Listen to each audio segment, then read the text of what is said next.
By chance was reading my emails, and there was an advert there that said, lose 6 kilograms in 6 weeks without hunger. And I said, well, of course that's bogus. I'm a medical doctor. I know that is bogus. But then I noticed there were 3 scientists who had written it, and I knew them, and they were really good scientists. So I said, well, why would they say that? And I also knew that I had 8 weeks to go before I had to go and talk in Sweden to a bunch of elite athletes. And I said, well, I'd look a little better if I was 6 kilograms lighter. So I said, maybe I'm motivated. So I went down and I bought the book. It was called The New Atkins for the New You. And I looked at it, and within an hour, I'd read here that 150 studies show the benefits of a low-carbohydrate diet. Well, it's bogus. I mean, I'm a medical doctor. We know low-carbohydrate diets are unhealthy. You've got to eat lots of carbohydrate. How can you restrict carbohydrates? I'm a runner. I've written there you must carbo load. So then I looked at the data, and I said, my gosh, these papers are published in good scientific journals. So I said, maybe there's something to it. So I said, that's it. No more carbohydrate. So from that minute, I stopped eating carbohydrate.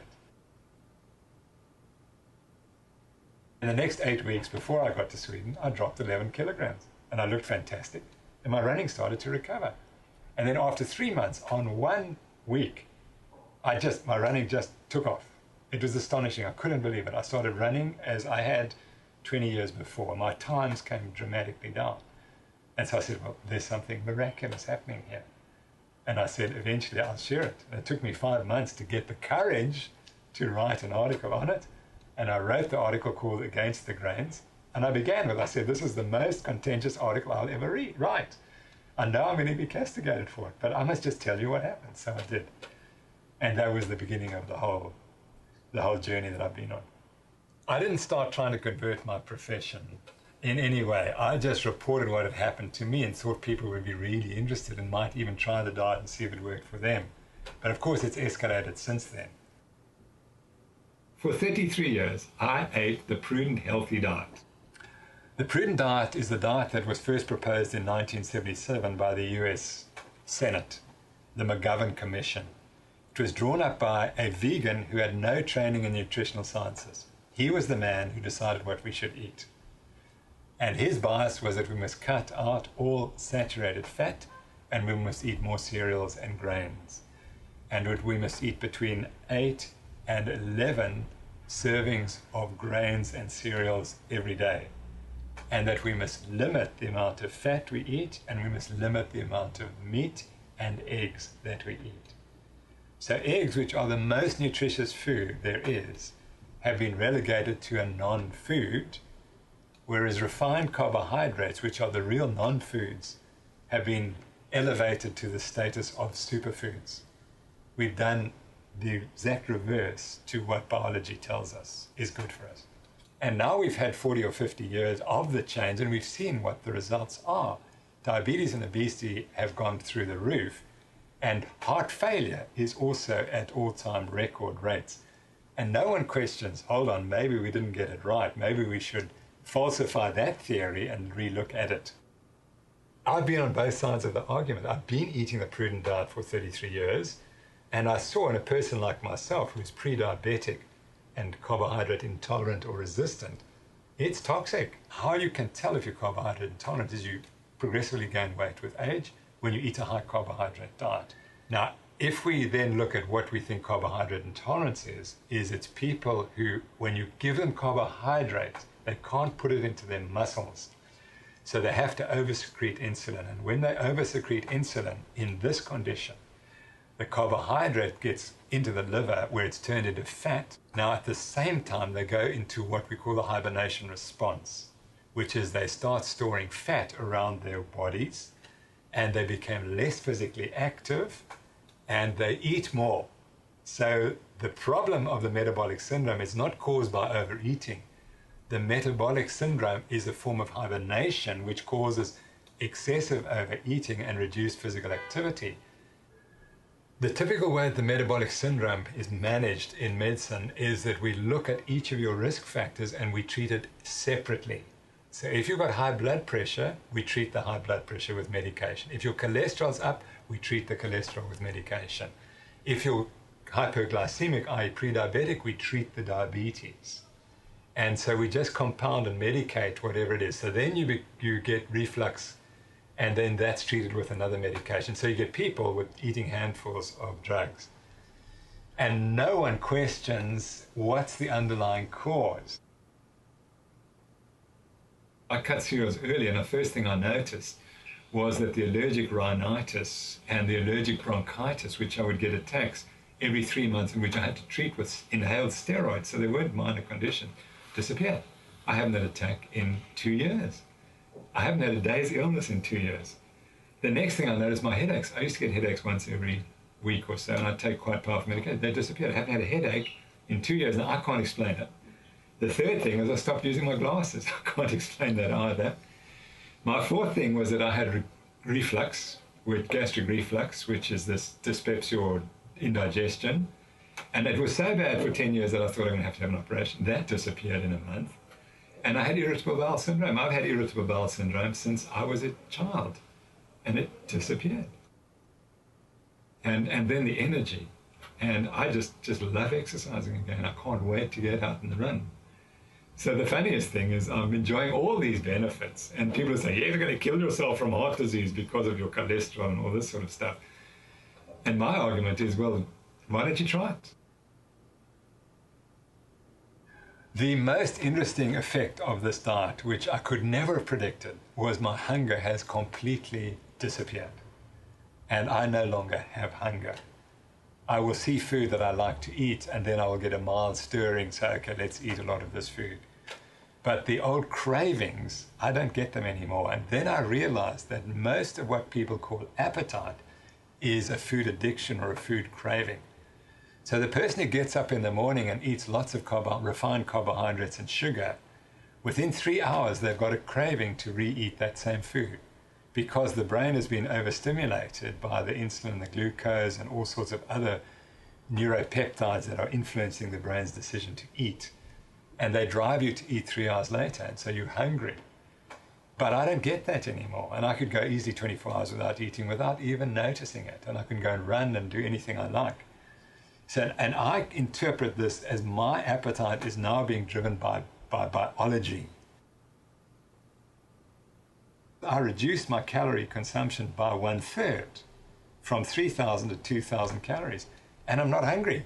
But if I try to reduce from 3,000 to 2,000 on a low-fat, high-carbohydrate diet, I would be perpetually hungry. I would be looking for food all the time, and I would not be able to sustain it. I can sustain this eating pattern for the rest of my life. A lot of people ask, is this diet that I'm eating ideal for everyone? And the answer is, I would never make that claim. But I would make the claim that if you treat me and anyone else who's got the metabolic syndrome or who has carbohydrate resistance, by feeding them carbohydrates, you're just making them sick. Bruce Fordyce has reversed his running career. Sean Mickeljohn, who won the Comrades in the 1990s, has done the same. Oscar Chalupsky has done the same. And the four of us, the four fatties, we lost over 50 kilograms of weight. Now, these are people who exercised much more religiously than I did. Bruce Fordyce has run 200 marathons or ultramarathons. No one in South Africa has done more exercise than him. Yet he puts on 12 kilograms because he's carbohydrate intolerant and he's eating a high carbohydrate diet. Sean Mickeljohn puts on 16 kilograms and his running gets destroyed. And Oscar Chalupsky the same. Oscar drops 16 kilograms and wins a world championship at the age of 49 against young children of the early 20s. These are guys who won Olympic gold medals. And he beats them in a 3-hour, 50-kilometer race in Hawaii. People say, oh, it's just, because you were lazy and you were this and that and the other that you got fat. Not at all. We were vigorously active. We weren't slothful, we weren't gluttonous, but we didn't understand what our problem was. And as soon as we understood, we reversed the aging process dramatically. I was actually surprised by the response to my ideas, because initially all I said was, I've just cut cereals. And then the dietitians got angry because they said, well, you've got to eat cereals for health. Well, I looked at the literature and it's not true. There's a whole bunch of medical conditions which are directly related to cereal consumption. And I think that the minor symptoms I had were due to cereal intolerance. So I listen to the nutritionists when they debate with me. They say, well, everyone must eat the same diet and there must be lots of carbohydrates because carbohydrates are good for you and vegetables and fruits are good and cereals and grains will make you live forever. Which may be true if you're carbohydrate tolerant, but if you're carbohydrate resistant, that is completely wrong. What nutritionists have to understand is that not everyone can eat this prudent diet. I mean, the studies show that you give that diet to people like me, and all that happens is we become diabetic. I think there are many reasons why people would be angry with me, because they think that there's no science behind it, but honestly, I would not have taken the stance unless I'd read the literature, and I outread everyone. And I probably collected 70 or more books on this topic, and I've read all of them, and I've read probably 2,000 or 3,000 articles, scientific articles on the topic. And so what I'm saying is as a synthesis of that information. And of course, I'm writing the book at the moment, and that book will be released next year. And then it's exactly the same as Waterlogged. I wrote this book because people said what you say is rubbish. And they said it for 30 years. And industry attacked me and demonized me as being some sort of conspiracy theorist. And I said, well, wait till you read the book. They are chupstill, because this is the truth. And this is the heavy science. Now, no one can argue at all. And I'm going to do the same with that book on nutrition and health. The one theory, of course, is that if you eat too much fat, I'm going to kill myself from heart disease because my blood cholesterol is going to go up and the cholesterol is clogging my arteries. So if you eat artery clogging saturated fat, you're going to get heart disease. It is my contention that this is an inflammatory disease due to high carbohydrate intakes and this glucose insulin spiking, which irritates the arteries. And then cholesterol is certainly laid down, but it's not the criminal. It just happens to be at the site of the murder. And people have claimed it's the murderer, but it's not the murderer. And there's very good evidence that it's much more likely to be glucose and insulin that are driving the arterial disease than it's the cholesterol. I don't contend that you have to have cholesterol to cause the problem, but to make a whole hypothesis on the basis that we must reduce cholesterol and stop people eating fat has had catastrophic consequences for our health. Statins is a sort of colloquial name for drugs that lower cholesterol, and they really started in the 1980s where the first of them came about. And they discovered these drugs that could reduce cholesterol. So then they said, well, of course, cholesterol causes heart disease. So if we lower the cholesterol, we're going to prevent heart disease. And they then started on major studies. I mean, the number of studies that there have been there are large numbers, and these studies all cost billions of dollars. And my skepticism relates to two things. The first is that I'm not certain that lowering cholesterol explains exactly why the drugs work. Secondly, I don't argue that they certainly work in people with established heart disease.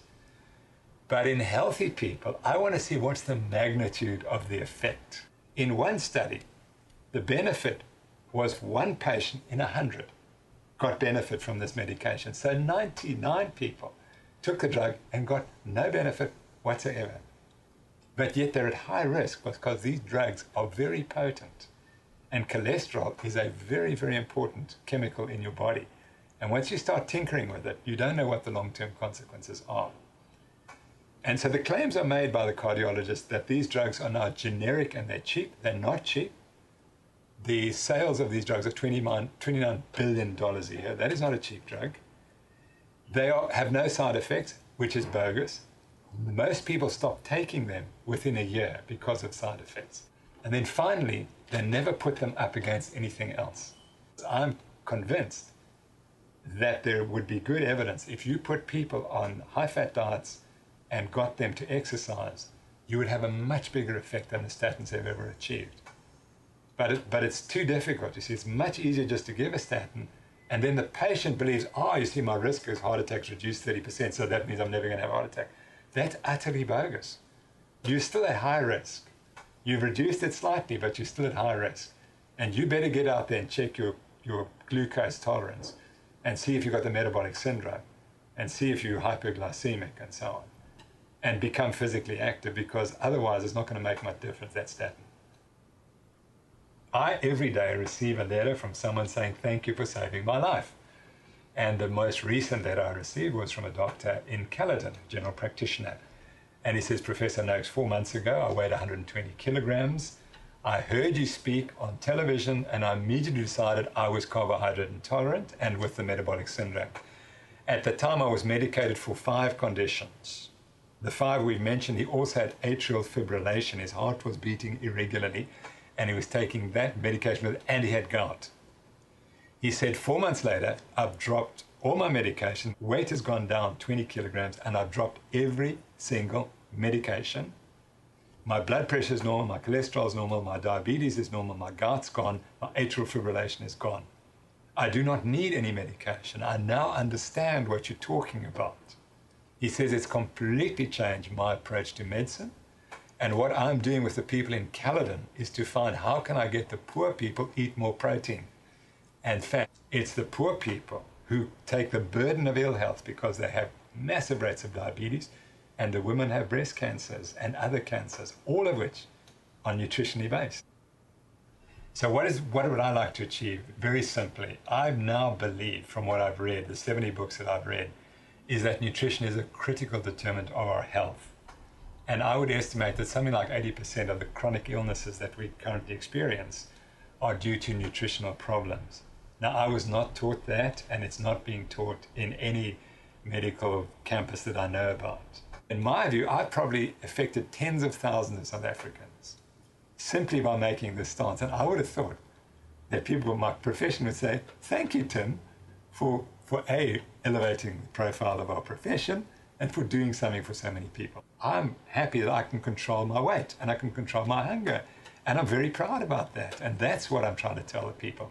Because everyone's lost control. They don't know how to control their weights. And it's so simple. And this is the simple explanation. So that's my message. Take control.